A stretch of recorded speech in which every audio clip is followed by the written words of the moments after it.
Bonjour, je suis Stéphane Morand. Je suis Lamia Friage. Je m'appelle Eric Silva. Je suis Nicolas Zilas.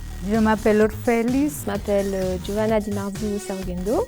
Je suis Oday Darwish. Je suis collaborateur au service de communication de l'université. Étudiante en première année en psychologie. Je suis étudiant en système d'information.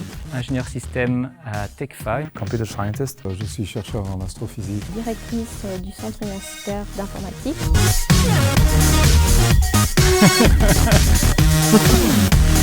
Alors, on s'intéresse à la transformation numérique. Le problème que j'ai identifié... Le problème, c'est qu'on a tous ce téléphone-là sur notre bureau. Mon problème, c'est un problème d'organisation. On aimerait faciliter l'identification des étudiants. À l'heure actuelle, on a énormément de sites à la bibliothèque. Nous avons des bâtiments dispersés dans toute la ville. Cette hyperconnectivité n'est pas compatible avec l'urgence climatique et les limites planétaires. Ça vous est déjà arrivé de vous endormir devant un examen?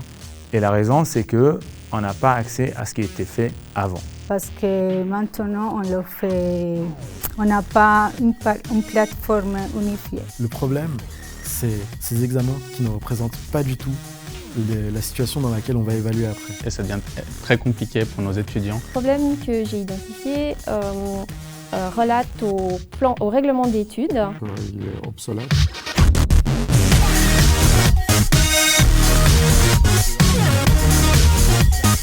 La solution qu'on envisage, c'est développer une application web, développer une application mobile, mettre en place un outil de géolocalisation des bouquins. Alors la solution qui pourrait être intéressante, c'est de développer un réseau de mobilité douce, de faire une customisation unifiée de ce téléphone. Identifier les petites briques de base qui vont constituer les règlements. J'envisage d'utiliser des visualisations de données. Alors, ce qu'on souhaiterait, c'est que l'Université de Genève, finalement, soit un peu un laboratoire d'expérimentation qui permettrait de suivre les objectifs du semestre. Par contre, j'ai besoin d'aide pour mettre les projets des professeurs et des étudiants en avant.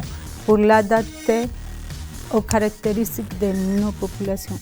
On n'est peut-être pas obligé d'être connecté tout le temps pour apprendre des choses comme ça. Pour représenter des réponses à des questions ouvertes.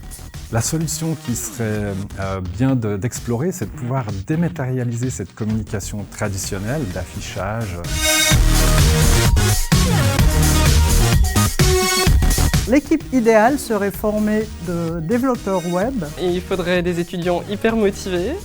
L'équipe idéale serait composée de gens qui sont passionnés de mobilité douce, peut-être de vélo. Alors il nous faudrait des développeurs, des testeurs et des designers.